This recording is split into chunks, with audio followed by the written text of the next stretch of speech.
No one believed in humans anymore. They were nothing more than bedtime stories told to alien children, myths, legends, old songs about creatures who once burned across the stars like fire. They were called protectors, warriors, and sometimes destroyers. But no one had seen one in thousands of years. Most people laughed at the idea that humans had ever existed at all, except one. Keleth was not like others of her kind. She had eyes that always looked deeper, a mind that asked too many questions, and a heart that refused to accept lies. She lived on Veneri Prime, a beautiful but strict world ruled by scholars and tradition. Her people believed they were the wisest in the galaxy, that their records were perfect, their history flawless. But Keleth had found something no one wanted to talk about. An old tablet, hidden in dust, buried deep beneath the library archives. It was made of a strange metal, one that shimmered like moonlight. And engraved on it were words in a language no one used anymore. Except Keleth. She had studied the Forbidden language since she was young, secretly copying old pages, listening to ghost code transmissions, whispering dead words under her breath. When no one could hear, the message on the tablet was short, but it shook her soul. Terran flame shall return. When the sky forgets its fire. Terran, the old word for human. She read it over and over again, feeling a chill run through her bones each time. Why would someone hide this, unless they were scared of it? That night, Keleth stared out at the stars. Wondering where the humans went, she dreamed of ancient ships piercing the black, warriors with fierce eyes and open hearts, voices like thunder, hands that built and broke empires. Her dreams were interrupted the next morning by laughter. Her professor had found her sketches and notes. "You're chasing shadows," he told her. "Humans are a child's tale, like winged beasts and world-eating storms." But Keleth didn't stop. She started collecting fragments from other ruins. Scraps of songs, star maps with missing points, symbols that matched the ones on the tablet. Each piece pulled her deeper into the forgotten past. She felt like she was walking through ashes, chasing a ghost. And then, everything changed one night. While working alone in the data room of the observatory, she noticed something strange, a signal, weak and broken, but not random. It came from far beyond the known systems, from a place marked as Dead Zone, a place no ship dared to enter. But Keleth recognized the pattern. It was the old language again, scattered and cracked. Like a voice calling from a grave, she stayed up all night decoding it, her fingers shaking, her eyes wide, and finally, the message came through. "This is the Terran Vanguard." Keleth dropped her tablet, her heart thundering in her chest. She read it again, then again, until she was sure it wasn't a dream, it wasn't a trick. The humans were real, and they were speaking. The next day, she ran to the council chambers, bursting in during a session, holding her data screen high. "Listen," she shouted. "They're alive, I have proof." The council members turned slowly, their faces a mix of annoyance and boredom. When she played the signal, they whispered among themselves. One elder leaned forward and spoke coldly. "This is an echo, a ghost fragment, nothing more." Another laughed. "Or a prank by scavenger bots." "No," Keleth insisted. "This is real. It came from a sector nobody visits." A signal in the dead language. They silenced her, warned her not to bring unwanted fantasies into sacred halls again. But Keleth was not afraid anymore. She didn't care if they called her foolish or mad, because she had heard it with her own ears, the voice of a people no one believed in. She knew what she had to do. That night, she went to an old hangar on the edge of the city. She contacted Riven, an old scout pilot who had once roamed the edges of known space. He was retired now, half drunk and bitter, but he had stories in his blood and a fire in his eyes. When she showed him the signal, his face went pale. "I've heard that tone before," he whispered. "Long ago, in a place I was told never to speak of." Keleth asked him to take her there. At first he refused, afraid of what might be waiting in the dark. But then he saw her eyes, full of the same hunger he once had. He agreed, on one condition: "You bring the maps, I bring the ship." But if we find ghosts, don't ask me to fight them, together." They gathered a small crew, only those willing to chase the impossible. A quiet engineer named Dren, who always wore headphones but had a heart made of steel. A young data specialist named Sil, who believed in everything too easily. And Kelif, whose belief burned brightest of all. They boarded a rusty exploration vessel called the Star Whisper and set course for the coordinates hidden in the signal. As the engines hummed and the stars blurred, Kelif stood at the window. She didn't know what they would find. Maybe ruins, maybe silence, maybe nothing at all. But in her heart, she felt something rising, like a storm or a heartbeat waking after long sleep. They had thought humans were just legends, but legends have a way of returning. The Star Whisper moved through the blackness of space, like a quiet thought drifting through a forgotten dream.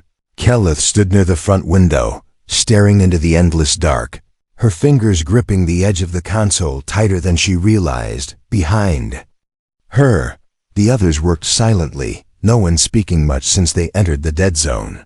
The stars here were cold and distant, and the usual hum of galactic chatter was gone. It felt like stepping into the past, or maybe into a memory the universe had chosen to forget. Riven sat in the pilot's chair, his old eyes focused, his jaw tight. "I don't like this," he muttered. "Space shouldn't be this quiet."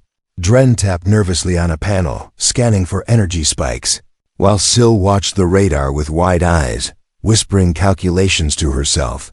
They were all trying to act calm, but something was pressing on their chests, something invisible and ancient. It had taken them 3 jumps, 2 refuels, and a lot of shaky courage to get this far. Now they were at the very coordinates the signal had come from. But there was nothing there, at least not at first, just a cold star, barely pulsing, surrounded by dust and silence. Sil was the first to speak, her voice barely above a whisper. "There's something huge out there, I can feel it." Riven glanced at her but didn't argue. Kelith reached into her bag and pulled out the old tablet again. Turning it slowly in her hands, she touched one of the glyphs and whispered the phrase aloud. As if answering her voice, something in the void shimmered. A ripple moved across the dust cloud like a curtain being pulled aside, and then they saw them. Dark shapes, massive and still, floating like sleeping titans. Hundreds of them, arranged in formation, each shaped like a blade pointed forward. The crew of the Star Whisper froze. No one said anything for a full minute. It was Kelith who breathed the words. The Terran fleet. They were ancient human warships, still intact, still beautiful in a way that made the heart ache. They looked like they were made of obsidian and starlight, not a scratch on them, but their designs were old, far older than anything in the current galactic archives. Dren blinked. How are they not rusted? Falling apart? These ships should be floating wrecks. They're in stasis, Kelith said softly. Preserved. Riven nodded slowly, a mix of fear and wonder on his face.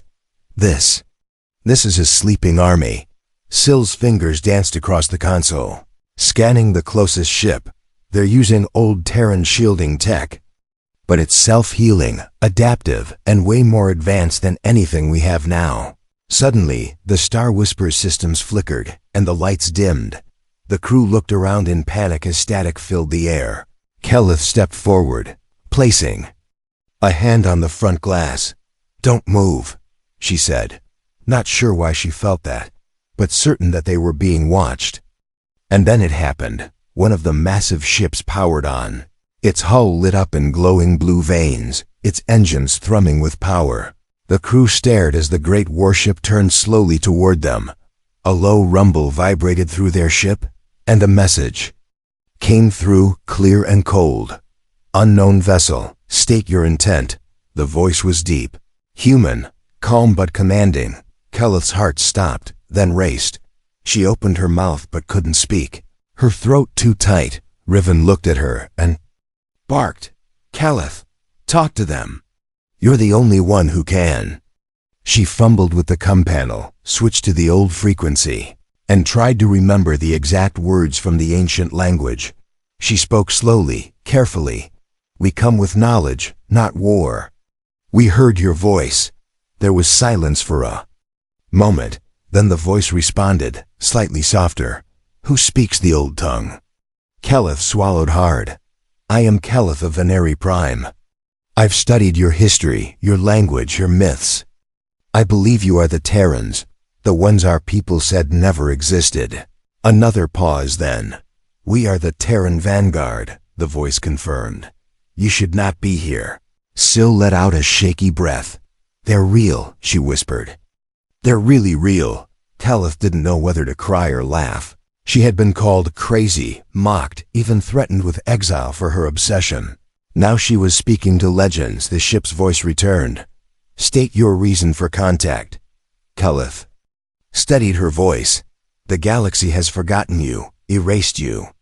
But I believe you once saved it. And I believe you're needed again. There was no response this time. Instead, the great ship moved closer, slowly, silently, and docked a smaller vessel from its belly. It extended a corridor toward the Star Whisper, locking onto their hatch. With terrifying precision, Keleth looked at the others, her pulse pounding. Are we really doing this? Syl whispered. No one's going to believe us if we turn back, Riven said, standing up. Let's meet our ghosts. The door hissed open, and cold air swept in. Keleth stepped forward first, her boots echoing as she walked down the connecting passage. Her whole life had led to this moment, and at the end of the corridor, a tall shadow waited. Human, armored, and very much alive, the legend had woken, and it had questions. The Terran warrior stepped forward, his armor black as space, lined with glowing veins of blue that pulsed like a heartbeat. He said nothing at first, just stared at Keleth through a smooth helmet visor that reflected her face like a mirror.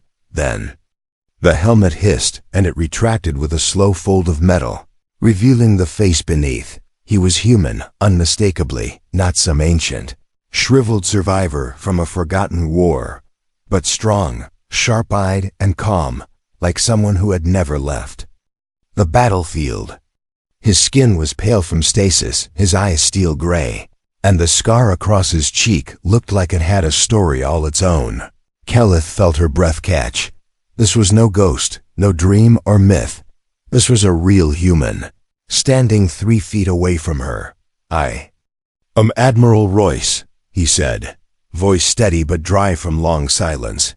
Commander of the Terran Vanguard. Keleth bowed slightly, unsure what custom to follow with a species her kind had erased from every book. Behind her, Riven, Syl, and Dren stepped forward, stunned into silence.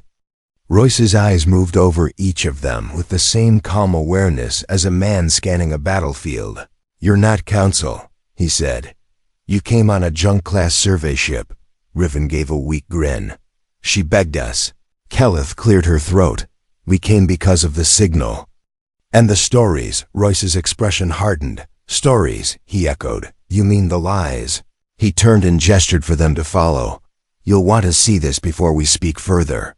They walked through the halls of the Terran flagship, and it felt like stepping into a time capsule from another era.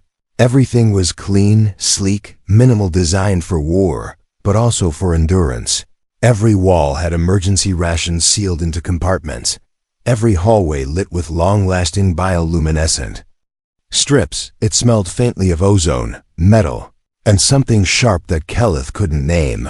The crew, those who were now waking from stasis, watched the aliens pass with quiet curiosity.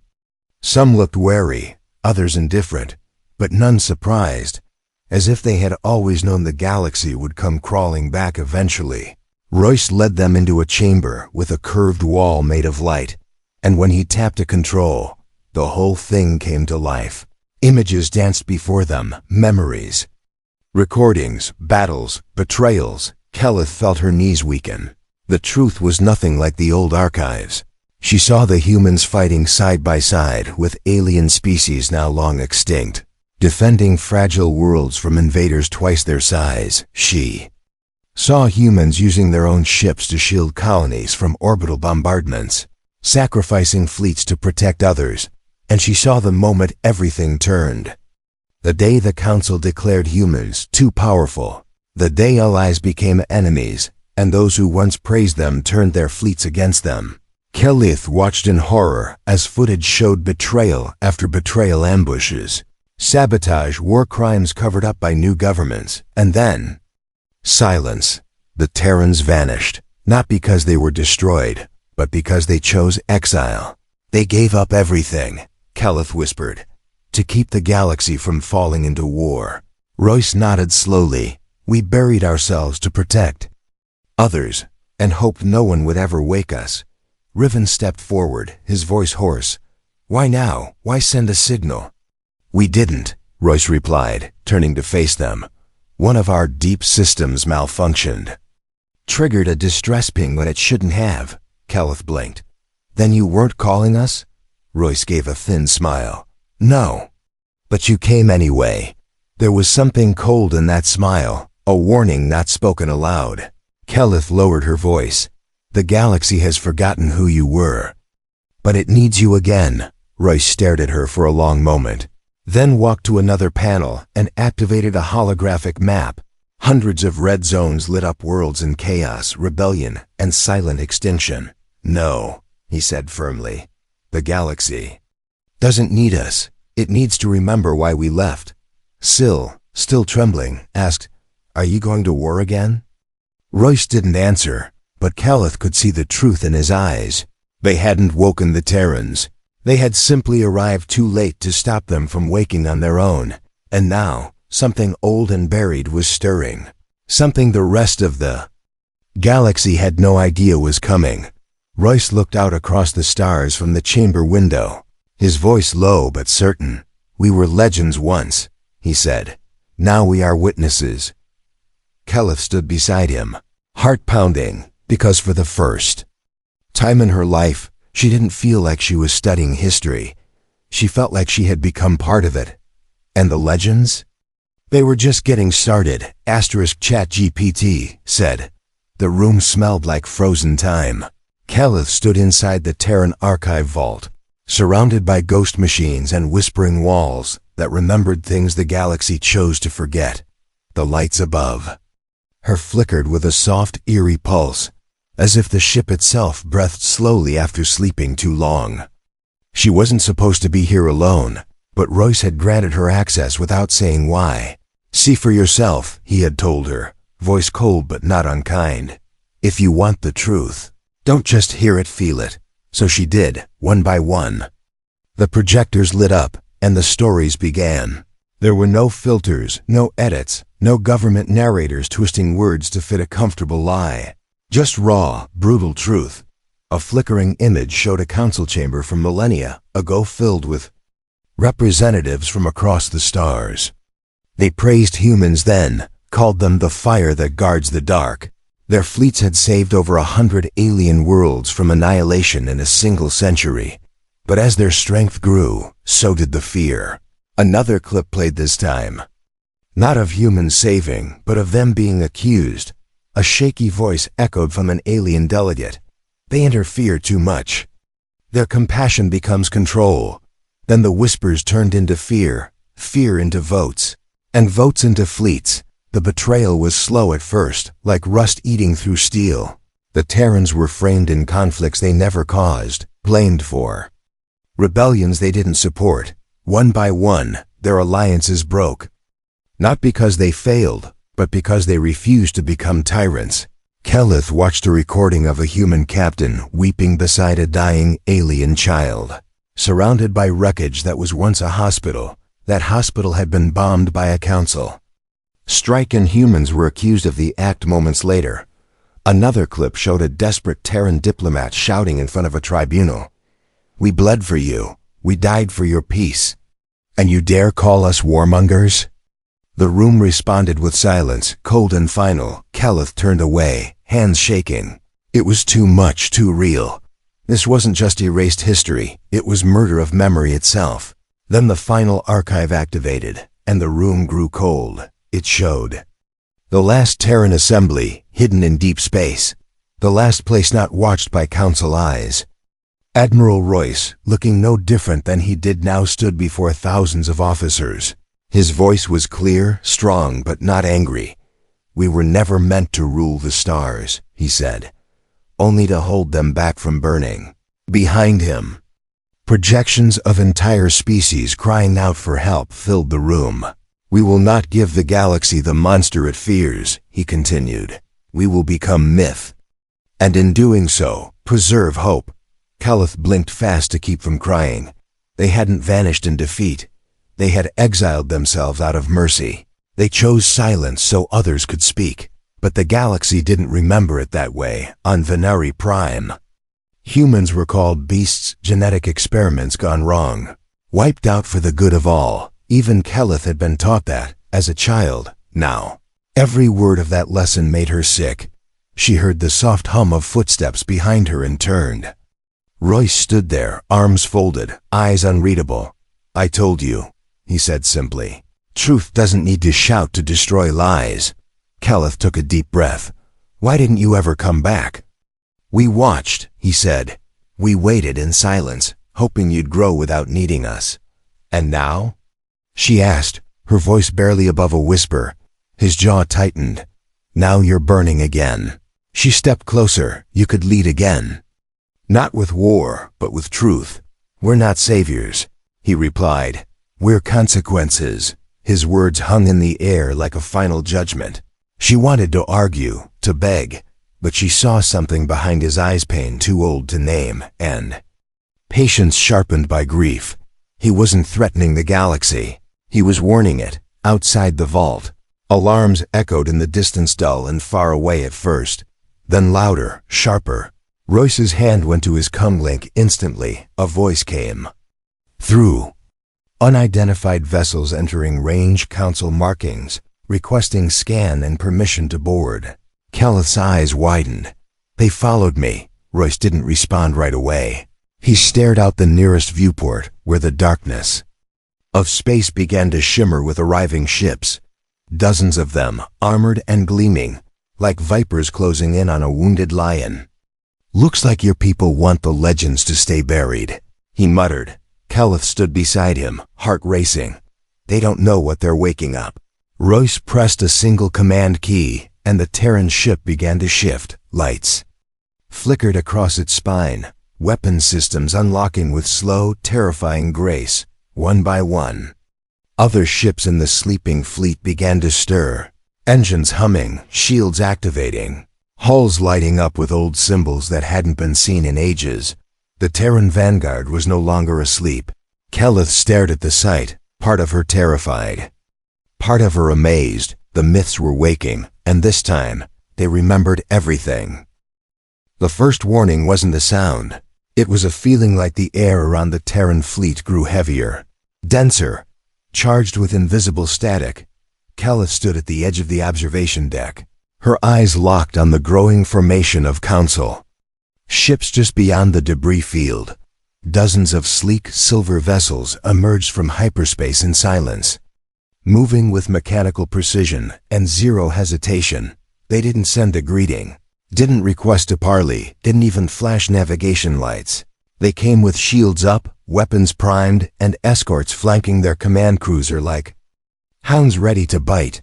The Terran fleet, half awake just hours before, now stood in full readiness. Engines glowed blue beneath matte black hulls. Ancient rail guns clicked into alignment, and the once dormant command towers blinked alive like eyes opening after centuries of slumber. No ships moved, but the tension crackled like a lightning storm waiting to break. Inside the Terran flagship, Calith stood beside Admiral Royce, her hands cold, her jaw tight. "They're not here to talk," she said quietly. Royce didn't answer. He simply stared at the Council cruiser through the glass like he was seeing an old ghost. Riven leaned closer to a console, muttering. "I count 42 ships," Dren added. "Their targeting systems are online but not locked yet."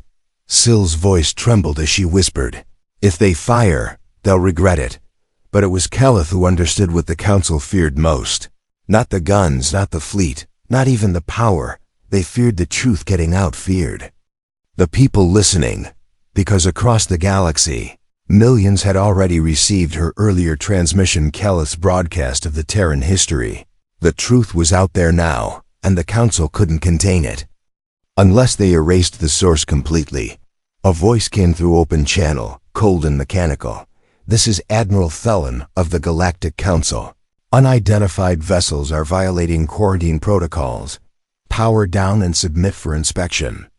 Royce didn't reply. Instead, he turned to Keleth. You said your people worship logic. Records control. She nodded, confused. Yes. Then let's see what they do when their lies are dragged into daylight. He walked to the command console, tapped a few keys, and opened a wide frequency channel to the entire system. Not encrypted. Not hidden open for anyone and everyone to hear. Keleth's voice played back first. A short recording from her archive speech. Then Royce's voice followed, layered with actual footage of the old betrayals, clipped together like a blade made from truth. They didn't just share it with the council. They shared it with every listening ear in the quadrant. Civilian vessels, mining colonies, freight beacons, anyone tuned into the common net. For a few long seconds, nothing happened.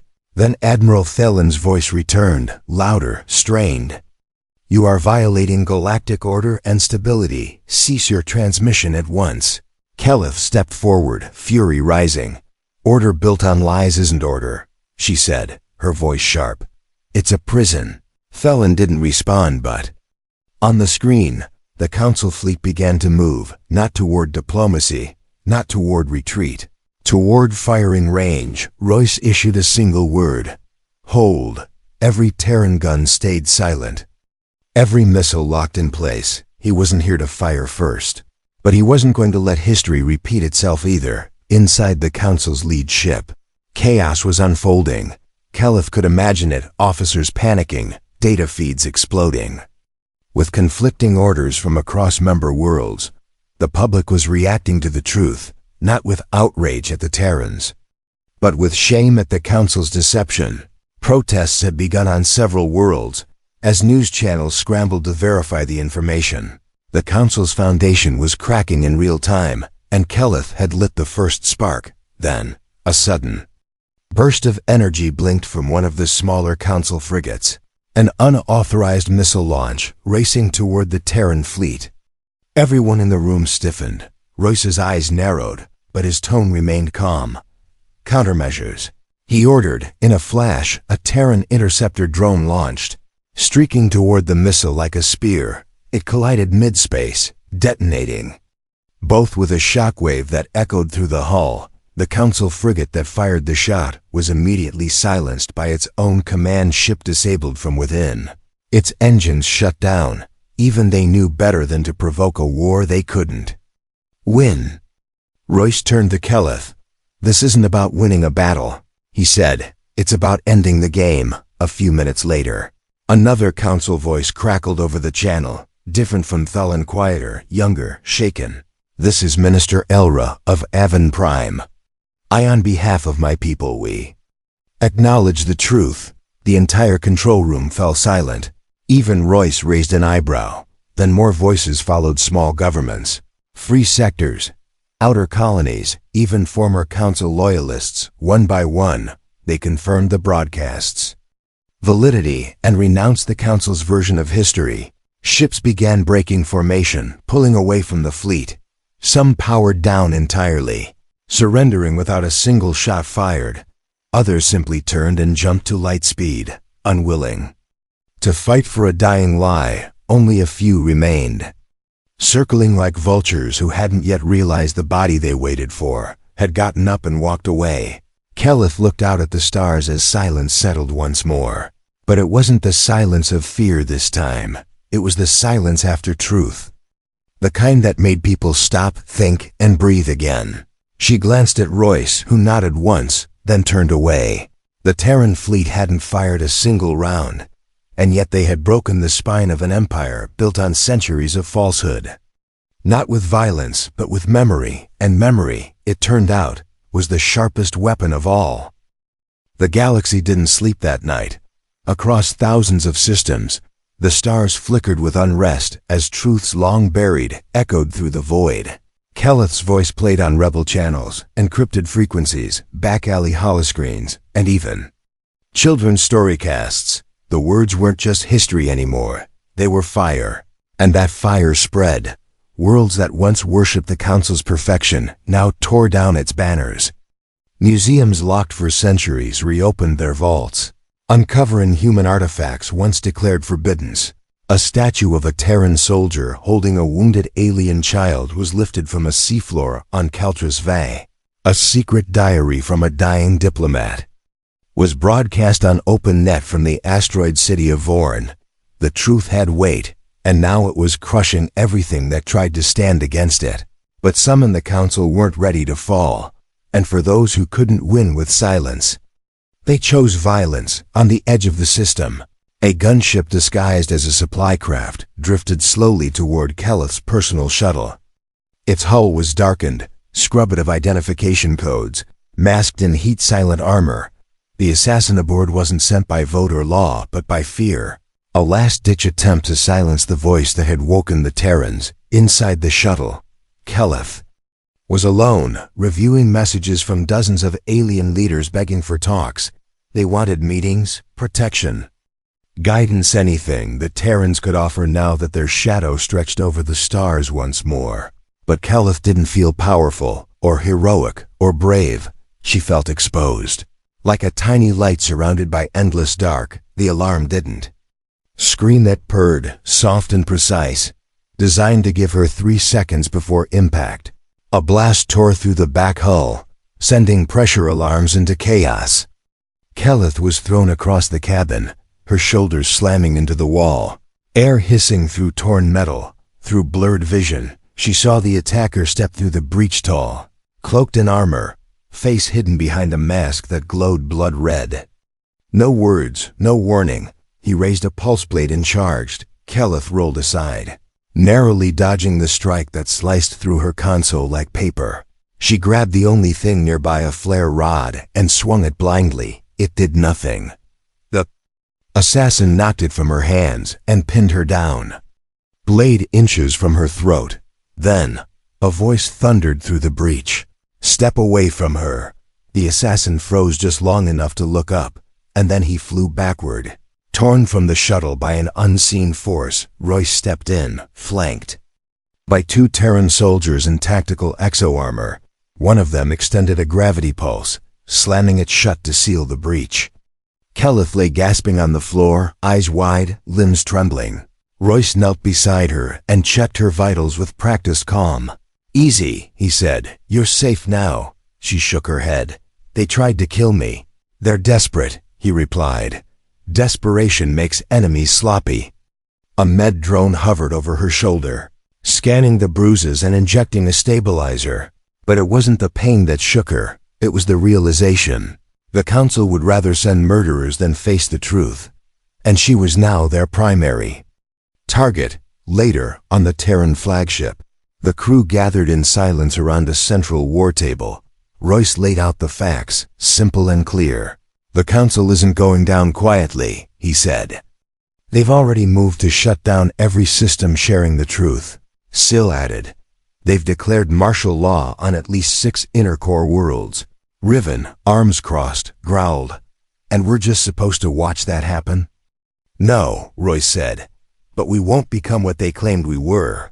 Keleth spoke up, voice still raspy. "We need to protect the people who believed us, the ones rising up.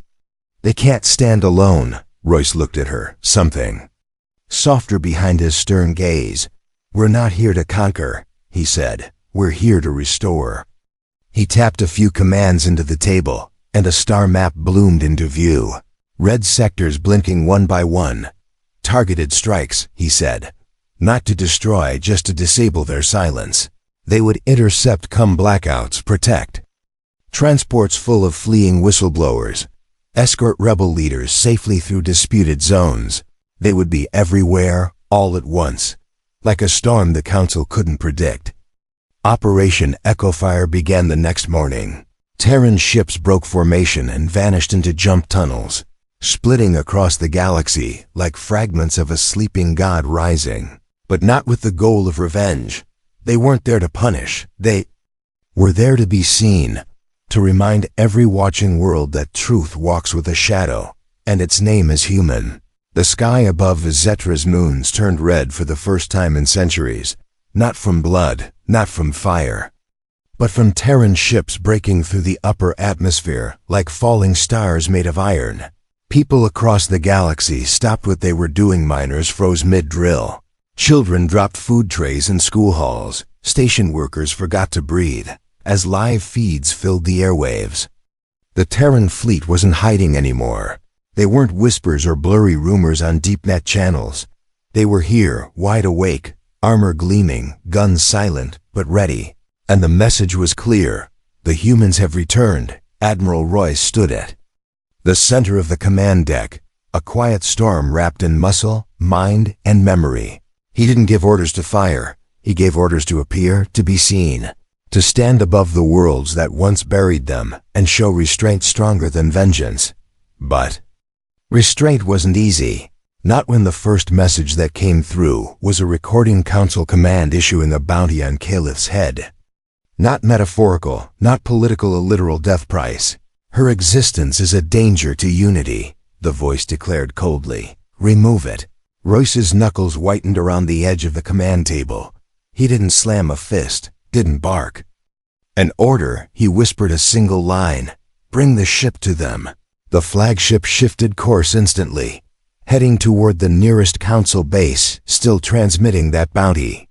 Calith stood at the observation window, staring out as they approached. She should have felt fear, or guilt, or exhaustion, but all she felt was resolve. They wanted to erase her, but it was too late. The truth had already rooted itself, grown. Teeth, found wings. Whole planets were now refusing council control. Citizens demanding to know why history had been rewritten, and they were asking for her, the girl who spoke with the Terrans, the girl who brought back the forgotten, the girl who dared to believe in ghosts. But while the galaxy rallied, the council bled, desperate. They launched ships with reckless captains, hoping that one victory might shift public opinion. That hope was shattered in less than 8 minutes. The first real clash between a council task force and a full Terran escort occurred in Sector Epsilon 12. The council deployed 14 warships, all equipped with next-gen plasma coils, confidence radiating from their hulls. The Terrans sent 6, outnumbered, outdated on paper. In reality, they were precision-made nightmares. Each Terran ship moved like it had a mind of its own, weaving through enemy fire with practiced, terrifying grace. They didn't destroy every ship. They didn't need to. They crippled the flagships, disarmed the gunboats, and broadcast the entire battle from both perspectives. The galaxy watched as council commanders screamed for reinforcements, begged for extraction, watched as Terran captains gave wounded ships time to evacuate. No cruelty, just dominance, clean, efficient, undeniable. And when it was over, the Terrans left, leaving the wreckage floating like a warning written in metal. Calith turned from the screen as Royce stepped beside her. You didn't have to do that, she said softly. You could have crushed them. We're not here to break the galaxy, he replied.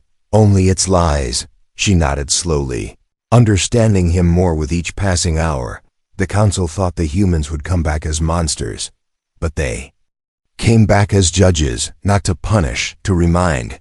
News spreads fast through the stars, but nothing travels like hope. And now, in places where silence ruled, people began to speak on Luther Prime. Students painted murals of Terran defenders alongside their own ancient warriors. On frozen moons, resistance fighters stitched Calith's symbol into their jackets, calling her the voice of the long night.